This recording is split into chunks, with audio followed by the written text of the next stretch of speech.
Assalamualaikum warahmatullahi wabarakatuh. Waalaikumsalam warahmatullahi wabarakatuh. Alhamdulillah wassalatu wassalamu ala sayyidina Rasulillah sayyidina wa maulana Muhammad ibn Abdullah wa ala alihi wa sahbihi wa mawala. La haula wa la quwwata illa billah, amma ba'du. Bapak-bapak, ibu-ibu, saudara-saudara kaum muslimin rahimakumullah. Pada pertemuan yang lalu sudah saya jelaskan bahwa hidup selalu berakhir dengan kematian. Apabila datang kematian menimpa seseorang, datanglah kiamat baginya. Itu yang disebut dengan kiamat kecil. Hakikatnya mati adalah perpindahan dari kehidupan di dunia ini menuju kehidupan di alam barzakh. Menunggu kita di alam barzakh sampai datangnya saat kiamat. Entah 10 tahun, entah 100 tahun, entah 1000 tahun, hanya Allah saja yang maha tahu. Adapun orang-orang beriman yang melakukan amal kebajikan dalam kehidupan di dunia ini, masa penantian yang lama di alam barzakh buat mereka sebentar saja. Tetapi bagi orang-orang kafir yang ingkar, yang tidak beriman kepada Allah, yang hidup di dunia cuma menumpuk-numpuk dosa, tentu penantian di alam barzakh akan merupakan waktu yang sangat lama. Bukankah dalam kehidupan kita waktu itu memang relatif? Contoh misalnya, bagi pemuda-pemudi yang sedang duduk asyik memadu cinta, waktu 4-5 jam saja rasanya cuma 4-5 menit. Tenggelam oleh keasikan. Tapi buat orang yang berbaring di rumah sakit, meratap di balik-balik apa itu tembok derita kata lagu, di balik dinding-dinding penjara, sehari bagai seminggu, seminggu rasa sebulan, sebulan boleh jadi rasa setahun. Penantian yang sangat lama. Kapan kiamat itu akan datang? Ini rahasia Allah. Jangankan kita yang orang awam, baginda Nabi sendiri tidak diberitahu oleh Allah kapan kiamat itu akan terjadi. Tetapi sungguh pun demikian, banyak hadis-hadis yang menjelaskan ciri atau tanda-tanda datangnya kiamat. Nah, kalau sudah bicara soal tanda, tanda kiamat itu ada 2. Pertama yang disebut alamatus sughra, tanda-tanda kecil. Ini waktunya masih ada tenggang. Ada yang dinamakan alamatul kubra, tanda-tanda besar. Artinya kiamat sudah diambang pintu.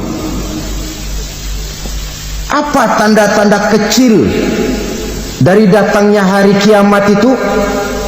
Misalnya kata Nabi, apabila ilmu sudah diangkat oleh Allah, artinya apabila ulama sudah banyak wafat, minat orang belajar agama berkurang, lalu kebodohan nampak merajalela di mana-mana, zina dikerjakan secara terbuka, minuman-minuman keras jadi kebanggaan, itu termasuk di antara tanda-tanda kecil terjadinya hari kiamat.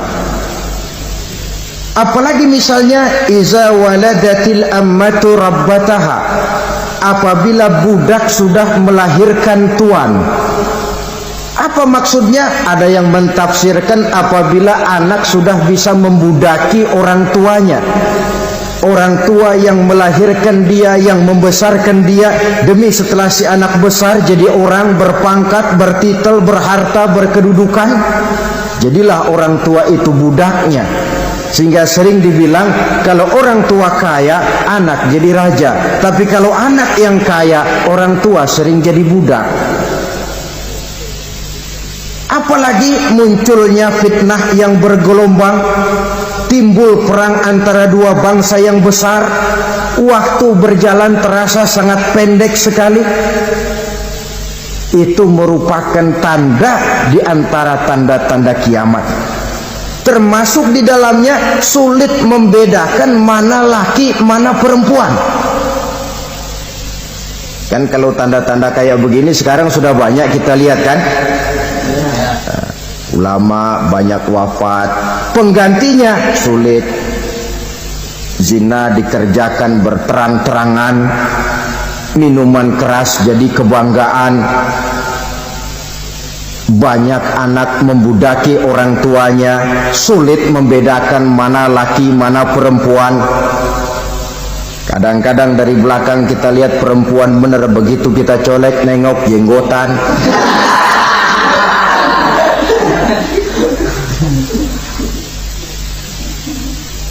Ini termasuk tanda-tanda kecil, masih ada tenggang sampai akan terjadinya kiamat itu.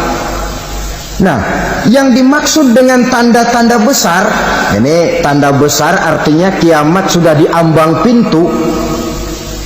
Pertama, matahari terbit dari sebelah barat.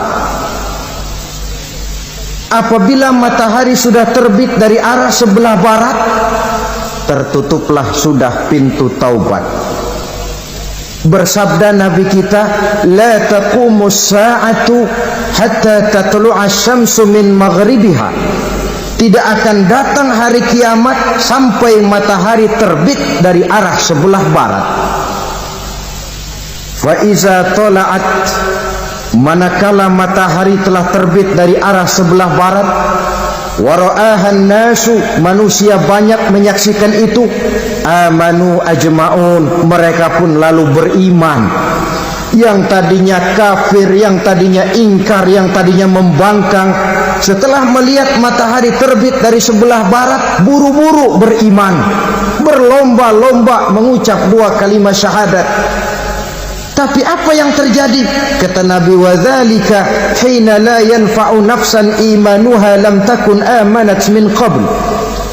Hari itu adalah hari yang iman sudah tidak berguna lagi bagi seseorang apabila sebelumnya memang dia tidak pernah beriman. Au kasabat fi imaniha khaira, atau beriman tetapi tidak pernah melakukan kebajikan di dalam keimanannya itu. Hari yang sudah kasib, hari yang sudah terlambat, beriman tidak akan ada gunanya lagi. Ini pelajaran buat kita. Sebelum sang surya terbit dari sebelah barat, sebelum nafas sampai di tenggorokan, artinya pintu taubat masih terbuka. Kalau dua hal itu sudah terwujud, nafas sudah sampai di kerongkongan atau matahari sudah terbit dari arah sebelah barat, tertutuplah sudah pintu taubat. Tak ada lagi gunanya pangkat, jabatan, harta, bahkan beriman pun dalam suasana macam itu. Too late, kata orang Kulon. Sudah terlambat. Matahari terbit dari arah sebelah barat. Itu tanda besar, artinya kiamat sudah di ambang pintu. Lalu apalagi tanda besar? Munculnya Dajjal. Dajjal artinya pendusta-pendusta yang menyesatkan manusia. Ada dua macam dajjal, saudara. Ada dajjal kecil, ini dajjal kelas teri. Kalau ini sejak zaman Rasulullah sudah ada itu. Tiap zaman ada. Di zaman Rasulullah misalnya ada yang bernama Aswad al-Unsi dari Yaman. Ada yang namanya Musailamah al-Kazzab dari Yamama. Ada yang namanya Ibnu Sayyad dari Madinah. Ini dajjal-dajjal di zaman Rasul. Musailamatul Kazzab memproklamirkan diri jadi nabi dia. Di zaman Rasul masih hidup. Ini dajjal zaman Nabi. Di zaman sahabat muncul dajjal-dajjal.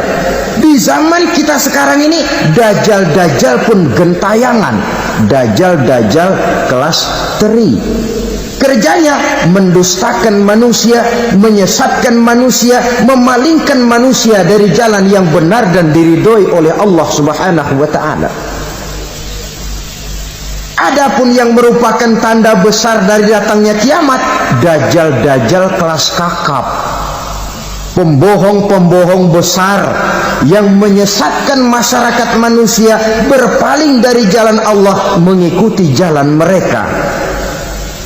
Apa sih ciri dajjal itu? Kata Nabi dalam hadis Bukhari Muslim, "Inna dajjala", sesungguhnya yang namanya dajjal itu yakhruju, satu saat akan muncul mendekati hari kiamat.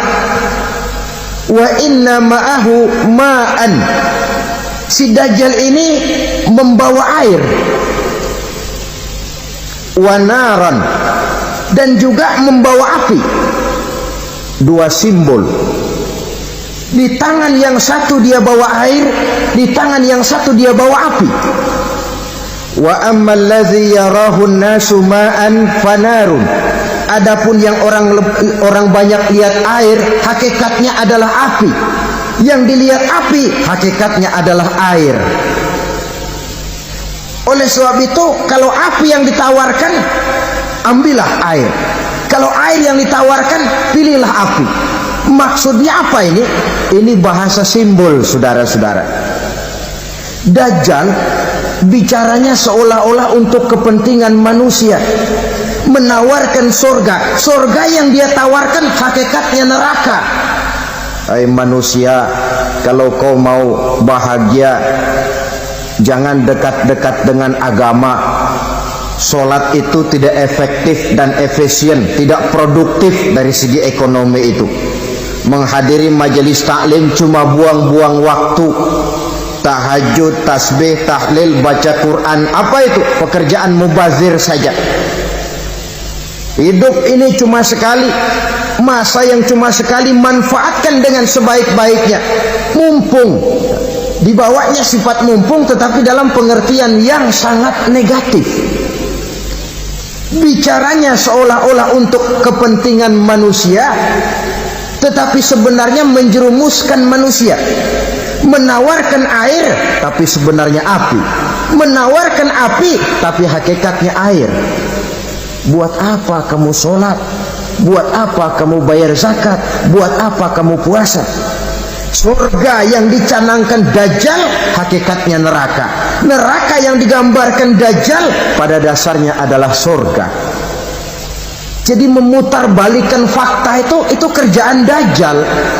Yang hak jadi batil, yang batil dibilang hak, yang benar jadi salah, yang salah malah jadi benar. Tuntunan disuruh jadi tontonan, tontonan malah menjadi tuntunan. Itu pekerjaan dajjal profesinya. Zamannya Nabi Adam, dajjalnya kan iblis. Betul? Betul. Apa sih gang kerayuan iblis itu? Allah setelah menciptakan Nabi Adam kan bilang, Adam, kau dan istrimu Hawa tinggal di surga ini. Seluruh fasilitas yang ada di surga persilahkan kau nikmati. Satu yang tidak boleh, jangan coba-coba dekati pohon khuldi. Dekat saja jangan, apalagi sampai memetiknya. Datang dajjal yang namanya iblis ini, Adam, kamu tahu nggak kenapa tidak boleh makan buah khuldi? Ya nggak tahu, pokoknya saya dilarang. Bodoh kamu, Dam. Khuldun artinya kekal. Kalau kamu makan itu buah, kau akan kekal di surga buat selamanya. Allah tidak kepengen, maka dilarang kamu makan buah khuldi. Kalau kau ingin kekal di surga, Adam, makan saja.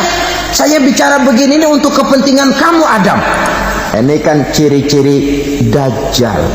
Bicaranya sih seolah-olah untuk kepentingan Nabi Adam, hakikat sebenarnya menjerumuskan Nabi Adam supaya ingkar dan melanggar larangan dari Allah Subhanahu wa ta'ala. Jadi setelah muncul Dajjal, timbul kekacauan-kekacauan di masyarakat. Banyak yang terpengaruh, terpedaya dan terpesona, termasuk mereka yang memproklamirkan diri jadi nabi, mereka yang memproklamirkan diri jadi rasul di zaman sesudah Rasulullah wafat. Itu adalah Dajjal. Maka saya ingatkan, kalau di zaman kita sekarang ini ada orang ngaku jadi nabi, ada orang ngaku jadi rasul, biar bahasa Arabnya kental, Quran hafal, hadis ribuan hadis hafal, biar pakai serban sampai menyengser ke tanah, bahasa Arabnya fasih, tapi dia mengaku jadi nabi, jadi rasul, kita umat Islam wajib tidak percaya. Wajib untuk tidak percaya. Itulah Dajjal zaman kita sekarang ini. Tidak mustahil mereka datang mempengaruhi orang-orang awam supaya berpaling dari Rasulullah, mengikuti mereka. Nah, di akhir zaman nanti, mendekati hari kiamat, Dajjal ini muncul. Dajjal kelas kakap, menyesatkan masyarakat manusia untuk berpaling dari Islam, mengikuti seruan mereka. Apalagi di antara datangnya kiamat itu, tanda yang besar itu, turunnya Nabiullah Isa Al-Masih, putra Maryam. Menurut berbagai hadis yang sahih, Nabi Isa Al-Masih nanti akan turun lagi, tidak membawa risalah yang baru, tapi meluruskan risalah Islam ini yang telah banyak ditinggalkan oleh masyarakat. Bahkan ada hadis menjelaskan beliau akan membunuh Nabi, mematahkan kayu-kayu salib, lalu melaksanakan haji dan umrah mengikuti syariat Nabi Muhammad, bukan membawa agama baru. Menjadi semacam mujaddid, reformer, menyelamatkan manusia dari bisikan Dajjal. Bahkan ada riwayat yang menjelaskan bahwa Nabi Isa berhasil mengalahkan Dajjal, mengembalikan masyarakat manusia kembali kepada ajaran Islam yang datang dari Allah, dibawa oleh Rasulullah sallallahu alaihi wasallam.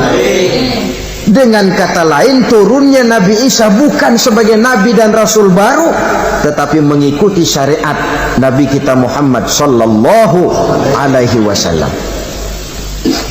Saudara hadirin, ibu-ibu hadirat yang saya hormati, kemudian apalagi di antara tanda-tanda besar akan datangnya kiamat itu?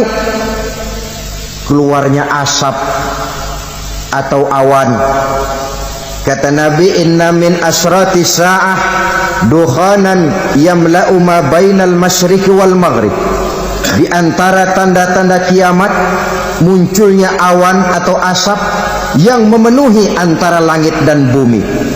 Ini pun diperkuat dalam surah Ad-Dukhan ayat 10. Fartaqib yauma ta'tis sama' bidukhanin mubin fayughshan nas hadza azabun alim. Bagi orang-orang yang beriman, mereka biasa-biasa saja. Tapi bagi orang kufur, datangnya asap dan awan ini merupakan azab yang kelewat pedih.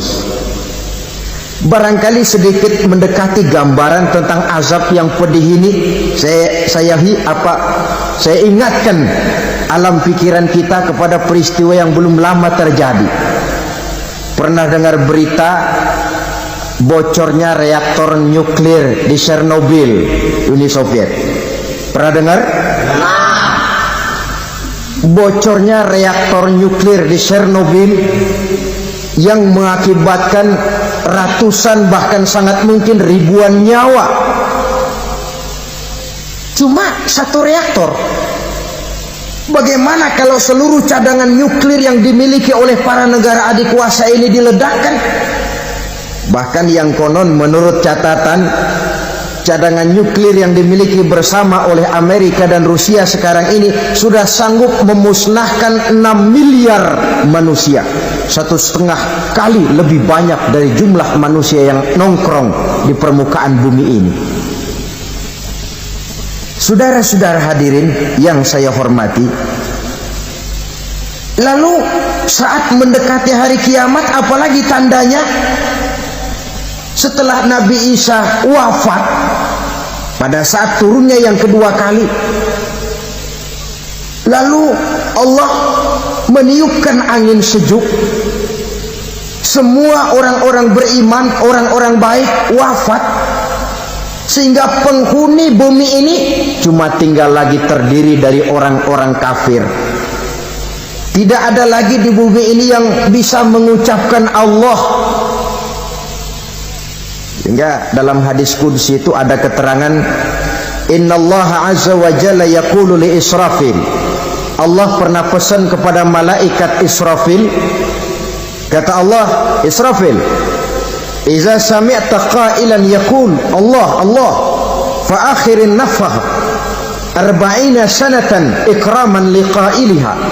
Hai Israfil, apabila kau dengar di permukaan bumi masih banyak orang yang mengucapkan Allah Allah, maka tunda sangkakala kiamat itu 40 tahun. Untuk apa? Ikraman liqailiha, menghormati orang yang mengucapkan Allah Allah itu. Wah, jadi karena sekarang masih banyak yang mengucapkan Allah, besar hatilah kita, masih jauh kiamat itu. Tapi jangan lupa, kiamat pribadi, kiamat kecil itu yang nggak kita sangka-sangka. Ajal datang mencabut nyawa, itu kiamat pribadi. Dan itu yang pasti kita hadapi, dan itu yang membuat kita tidak boleh bersikap main-main di dalam kehidupan sekarang ini.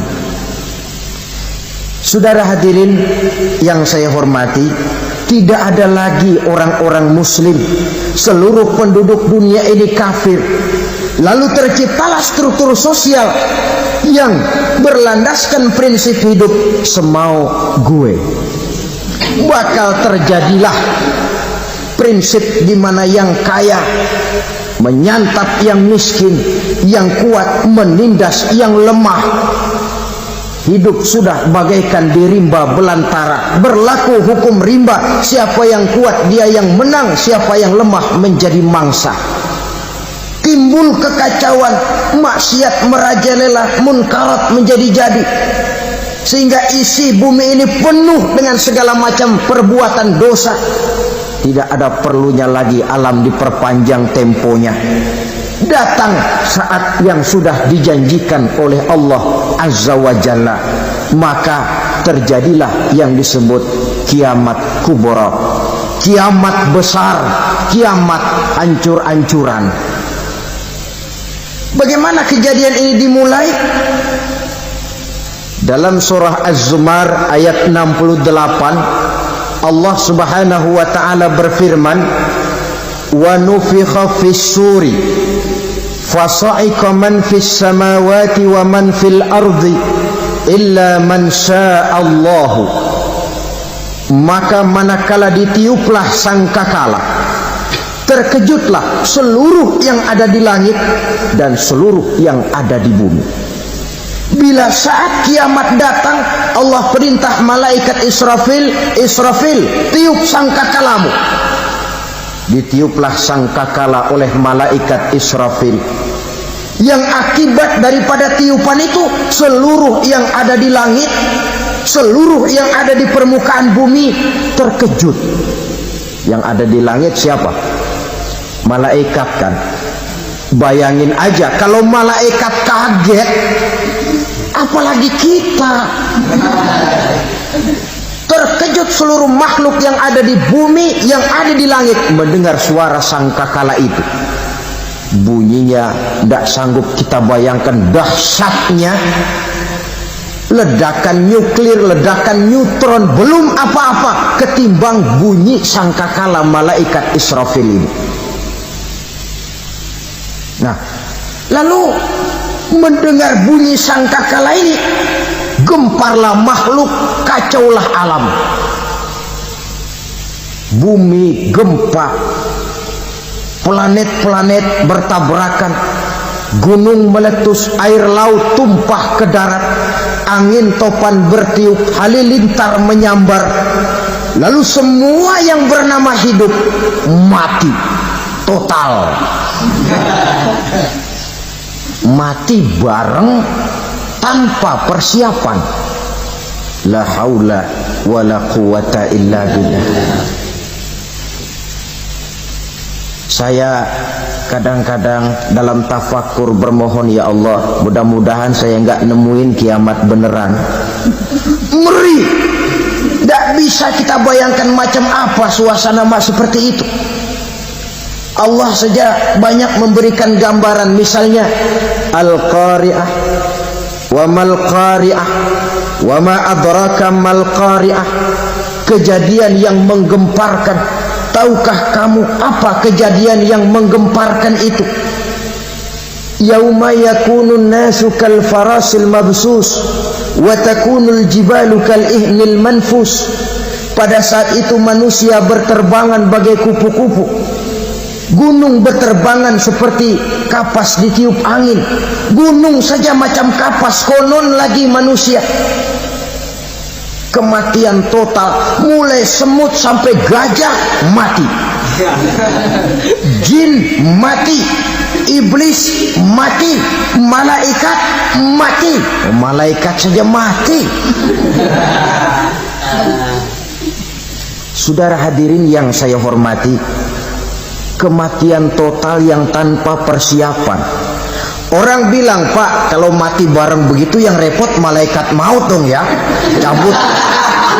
Cabut sana, cabut sini. Itu kalau menurut logika kita. Mestinya begitu menurut logika. Tapi logika juga yang bilang nggak perlu serepot itu. Sebab untuk mematikan listrik di wilayah DKI, di wilayah Jakarta, tidak perlu tiap rumah didatengin, matiin, ya lama. Cukup dari kantor pusatnya saja PLN, tekan satu tombol, gelaplah seluruh Jakarta. Saudara hadirin yang saya hormati, kematian total. Lalu setelah kematian total, planet-planet juga mati, dalam arti tidak bergerak dan beredar. Angin mati, dalam arti tidak bertiup. Air mati, dalam arti tidak ada riak gelombang. Pokoknya semua mati. Kullu nafsin za'iqatul maut. Semua yang bernafas mati. Dalam ayat lain, kullu man 'alaiha fan. Semua yang ada di permukaan bumi fana.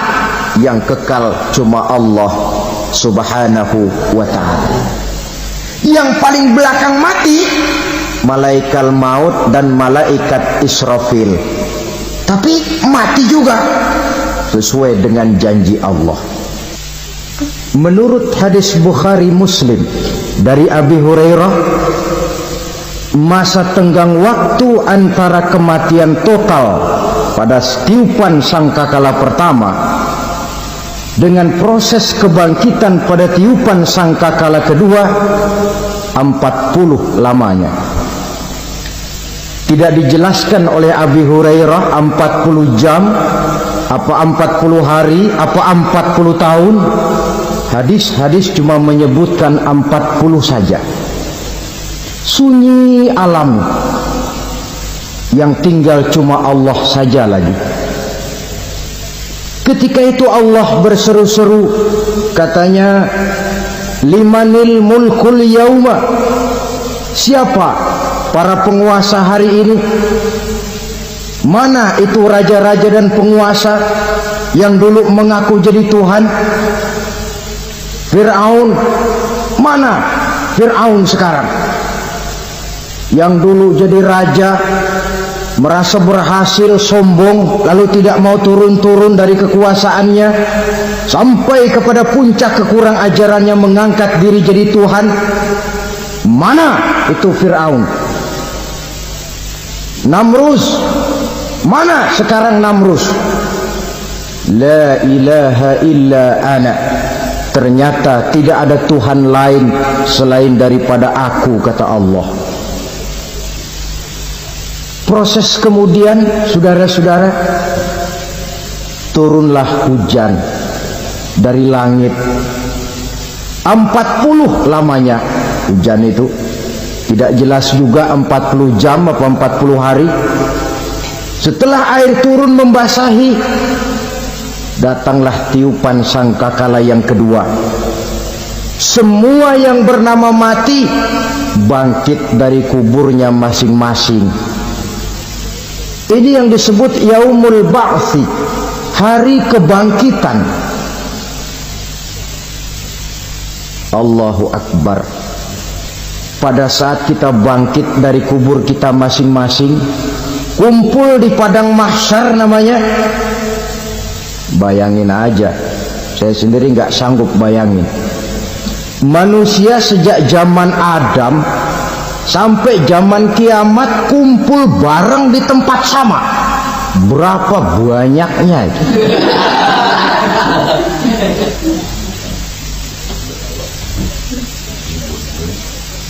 Dan yang luar biasa, menurut satu riwayat, pada saat bangkit itu, Masya Allah, roman muka kita berubah,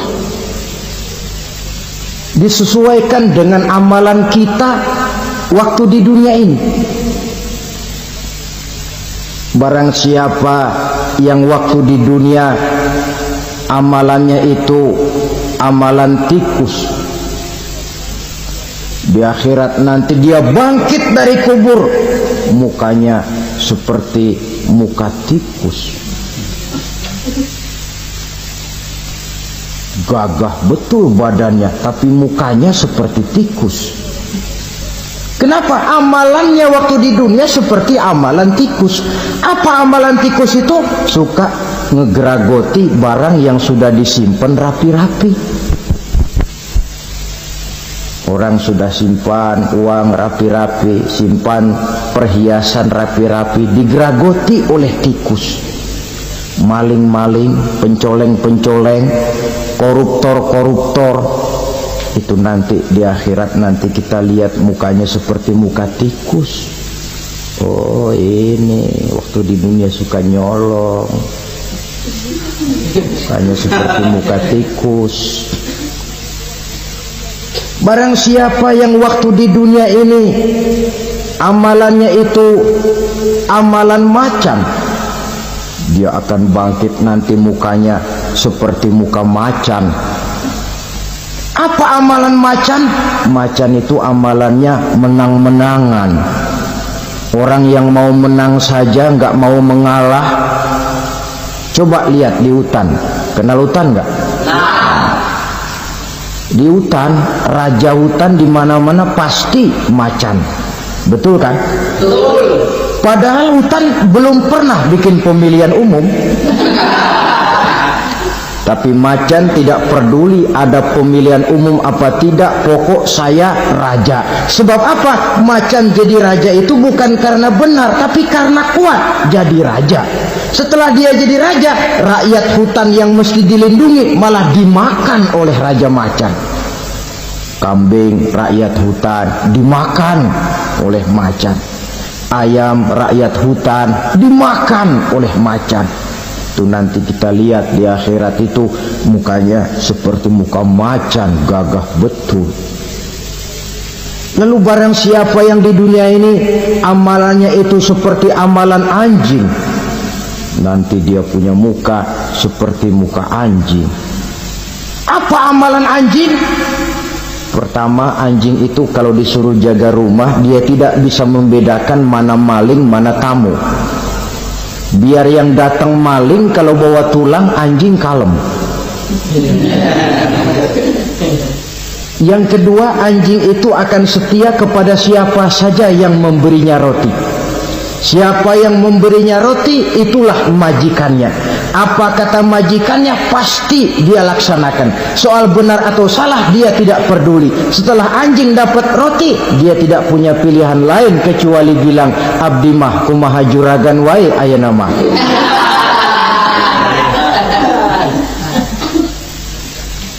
Saudara hadirin yang saya hormati,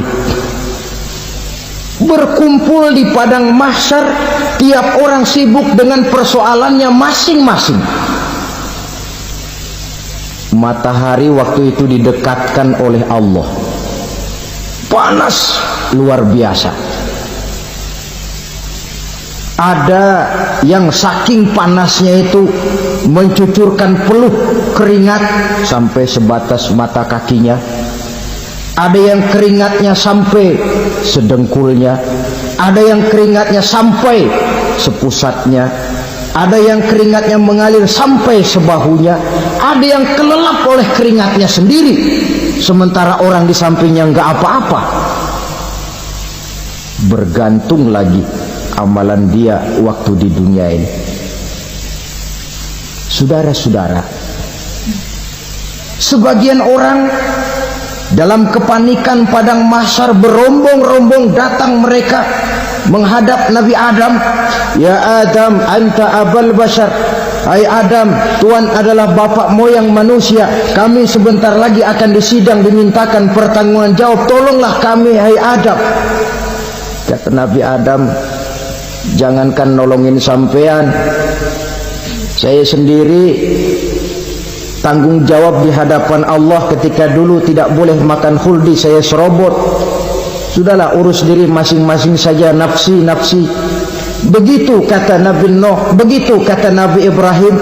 Tiap orang bertanggung jawab sendiri-sendiri. Ketika itulah saudara-saudara, nikmatnya menjadi umat Nabi besar Muhammad sallallahu alaihi wasallam. Sebab apa?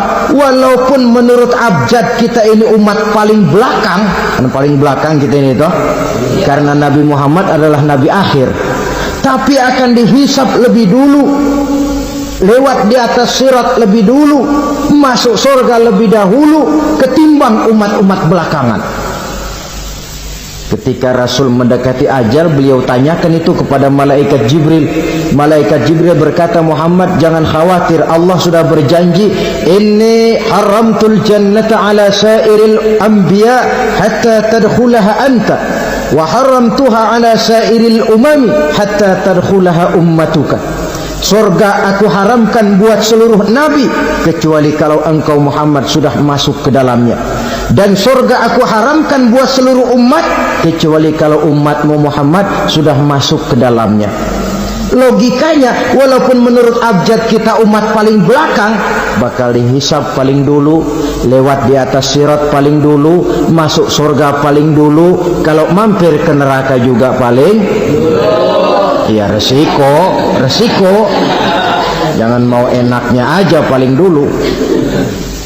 Saudara hadirin yang saya hormati, setelah masa kebangkitan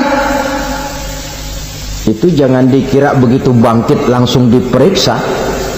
Masih menunggu menanti ribuan tahun perhitungan padang mahsyar untuk sampai kepada proses yang disebut yaumul hisab, hari perhitungan. Seorang demi seorang bakal dipanggil. Bayangkan saja, kita se-RT saja di absen, kadang-kadang perlu waktu lama. Ini manusia sejak zaman Nabi Adam sampai datang hari kiamat, satu demi satu disidang di hadapan Qadhi Rabbul Jalil. Status sosial copot sudah waktu itu. Yang pernah jadi hartawan di situ tidak lagi kelihatan kehartawanannya. Yang pernah jadi jenderal ndak lagi dipanggil jenderalnya, yang ustadz ndak lagi dipanggil al-mukarramnya. Seluruh status sosial selesai. Dipanggillah kita seorang demi seorang menghadap Qadhi Rabbul Jalil. Bagaimana proses penghisaban itu? Pertama, proses tanya jawab. Di antaranya ada hadis menyatakan lan tazula qadama 'abdin yaumal qiyamah hatta yus'ala an arba'i khisalin. Besok di hari kiamat tidak akan bergeser telapak kaki seorang hamba sampai dia ditanya lebih dulu tentang 4 persoalan. Tentang ilmunya. Kemana ilmu itu diamalkan? Tentang umurnya. Di mana umur itu dihabiskan? Tentang masa mudanya. Kemana masa muda itu dipakai? Tentang hartanya. Dari mana harta itu didapat dan kemana harta itu dibelanjakan. Ini termasuk proses tanya jawab. Jadi kalau istilah pengadilan dunia, nama Fulan bin Fulan. Kamu waktu di dunia diberikan umur panjang untuk apa? Pernah mengalami masa muda, kemana kau habiskan masa remajamu? Kau diamanahkan ilmu, dengan apa ilmumu kau amalkan?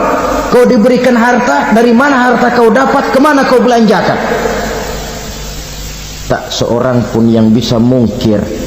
Sebab apa? Dikala itu yang menjadi saksi bukan orang. Yang menjadi saksi adalah seluruh anggota badan kita. Tangan bicara, kaki jadi saksi terhadap seluruh amalan yang pernah kita kerjakan pada saat kehidupan di alam dunia ini. Selesai proses tanya jawab, lalu diperlihatkan buku catatan kita waktu hidup di dunia ini. Jangan lupa Allah itu menyiapkan 2 superkomputer kepada kita. Sebelah ditempelin sebelah kanan, yang sebelah tempelin di sebelah kiri. Komputer itu namanya Raqib dan Atid. 2 malaikat yang apabila baik kita lakukan, refleks saja akan menulis kebajikan kita. Jahat kita kerjakan akan tertulis. Catatan itu nanti diperlihatkan kepada kita. Waduh, alangkah malunya pada saat diperlihatkan catatan kita, buku rapot kita merah melulu. Barangkali diperiksa sambil diomelin, brengsek lo. Buku merah melulu begini, bagaimana waktu hidup di dunia? Tidak cukup diperlihatkan buku catatan kehidupan, rekaman kehidupan. Rekaman kehidupan kita secara utuh sejak terlahir sampai ajal datang merenggut nyawa. Barangkali mirip dengan video sekarang ini, di mana terekam dengan baik seluruh kegiatan kita sejak yang sekecil-kecilnya sampai kepada yang sebesar-besarnya. Untuk kemudian kita pun menerima balasan. In khairan fa khairun wa in syarran fa syarrun. Kalau baik ya baik balasannya, kalau jahat ya jahat juga balasannya. Catatan-catatan kita diberikan. Kalau banyak kebajikannya diberikan di tangan kanan dengan cara yang halus. Kalau banyak kejahatannya diberikan dari sebelah kiri atau dilempar dari belakang. Itulah sebabnya sejak di dunia ini kita sudah mohon kepada Allah ketika berwudu membasuh tangan kanan, apa kita bilang? Allahumma a'tini kitabi biyamini wa hasibni hisaban yasira. Ya Allah, berikan saya kitab di tangan kanan, dan kalau saya memang perlu dihisap, hisaplah saya yang seringan-ringannya. Tangan kiri berlindung kita kepada Allah, jangan sampai diberikan kitab di tangan kiri atau dari arah sebelah belakang. Wa a'udzubika an tu'tiya kitabi bishimali aw min wara'i zuhri, dari arah sebelah belakang. Na'udzubillah min dzalik. Setelah selesai lewat proses penghisaban, lewat mizan, timbangan, maka yang sudah selesai dihisab itu bergeraklah menuju sirat, jembatan yang terbentang menuju surga melalui neraka. Saudara-saudara, panjangnya perjalanan sirat itu memakan waktu ratusan tahun. Tetapi orang yang lewat di atas sirat pun macam-macam, bergantung amalannya ketika di dunia ini. Ada yang lewat di atas sirat itu kalbarkil khatib, seperti kilat yang menyambar, sudah sampai dia di surga. Cepat bukan main. Ada yang lewat di atas sirat itu seperti orang lari-lari. Ada yang lewat di atas sirat itu seperti orang jalan biasa. Ada yang sambil merangkak, ada yang sambil ngesor, ada yang sambil gelayutan. Ada yang selamat sampai ke ujung ke surga, ada yang tergelincir jatuh masuk ke dalam neraka, bergantung amalannya dalam kehidupan di dunia sekarang ini. Tiap kita akan melewati yang namanya sirat ini. Saudara-saudara kaum muslimin yang saya hormati, dengan demikian mereka yang selamat melalui sirat sampai ke terminal akhir surga, mereka yang ketika dihisab ternyata banyak kejahatannya daripada kebaikannya, mereka singgah di dalam neraka. Nah, adapun orang-orang yang beriman menurut ayat Quran dan hadis Nabi itu nanti ada bermacam-macam. Ada orang beriman itu yang dimasukkan surga. Ada orang beriman itu yang dimasukkan ke dalam surga. Ada orang beriman itu yang disebut penduduk surga. Kenapa lain-lain, Pak? Karena waktu di dunia amalannya juga lain-lain. Ada orang beriman yang masuk surga. Ini paling murah tiketnya. Mau masuk surga? Kata Nabi begini, ma min abdin qala la ilaha illallah thumma mata ala dhalik illa dakhala al-jannah. Kalau seorang hamba sudah mengucap dua kalimat syahadat, dia yakin dengan kebenaran kalimat itu sampai matinya, orang itu akan masuk surga. Abi Dzar yang waktu itu diajak bicara heran, ya Rasul kok gampang betul? Iya, walaupun orang itu mencuri, iya, walaupun orang itu berzina, iya, biar dia mencuri, biar dia berzina, kalau dia sudah mengucap dua kalimat syahadat, dia yakin dengan kebenaran kalimat itu sampai matinya, itu orang akan masuk surga. Jadi masuk surga cukup dua kalimat syahadat, yakin sampai mati, masuk surga. Itu perkara masuk. Tapi kalau pertanyaannya diterusin, masuknya kapan, Pak? Nah, ini lain lagi urusannya. Sebab ada yang masuknya itu langsung, ada yang mampir dulu. Di sana tempat cuma dua, kalau tidak surga, neraka. Mau ke surga tapi mampir dulu, yang mampirnya jelas di neraka. Kenapa? Dalam hadis qudsi ada riwayat, nanti itu di akhirat setelah Allah selesai mengatur penduduk surga masuk surga, yang neraka masuk neraka, Allah berkata kepada malaikat Malik, malaikat Malik, labaik ya Allah, itu bajingan-bajingan tengik, manusia-manusia durjana yang waktu di dunia tidak mau sujud, jauh dari ulama, gemar melakukan yang munkarat dan maksiat, hidup di tengah masyarakat selalu jadi bibit keonaran, kufur, sudah masuk neraka semua. Sudah ya Allah. Nah, kalau sudah, coba sekarang kamu masuk, Malik. Saya. Iya. Masuk neraka. Mau apa ya Allah? Kata Allah, akhriju minan nar man kana fi qalbihi misqala habatin min khardalin min iman.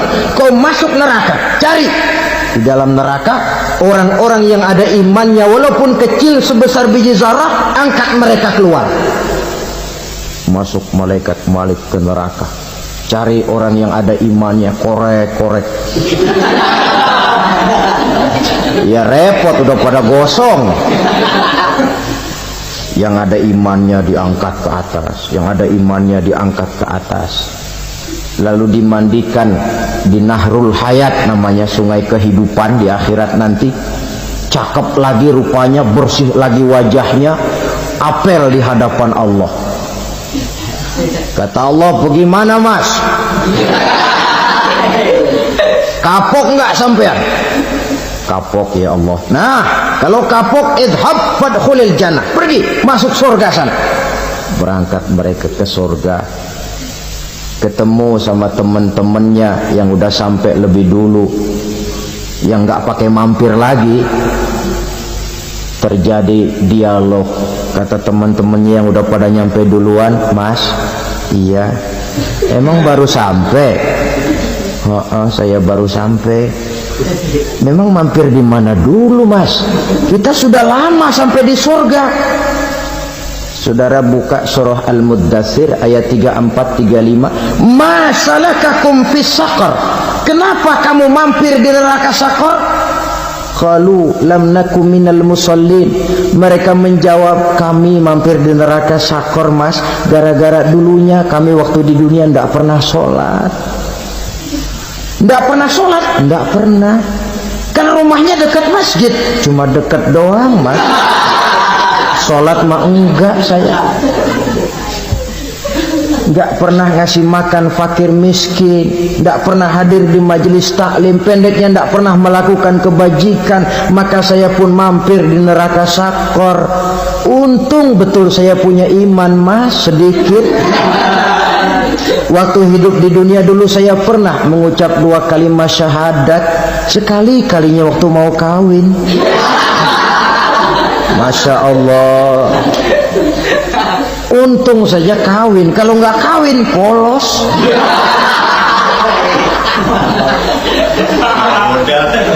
Itu juga pengulu sudah setengah mati ngajarin. Asyhadu alla, asyaduaan, asyaduaan.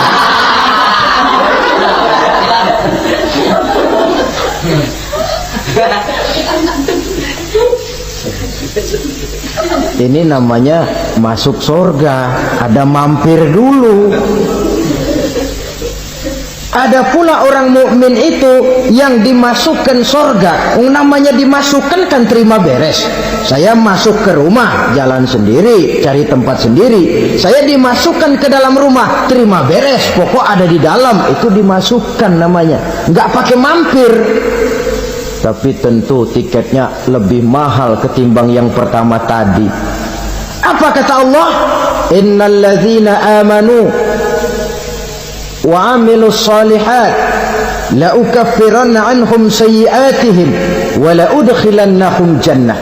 Sesungguhnya orang-orang yang beriman kemudian beramal soleh, kami hapuskan segala dosa dan kesalahannya, kami masukkan mereka ke dalam surga. Lihat ayatnya.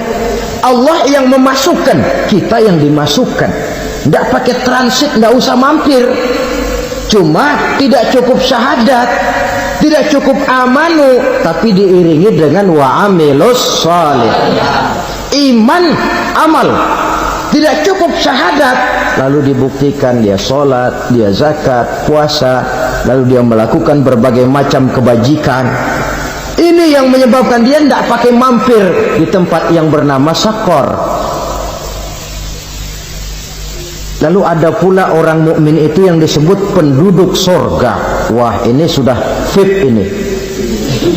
Ashabul jannah, penduduk surga.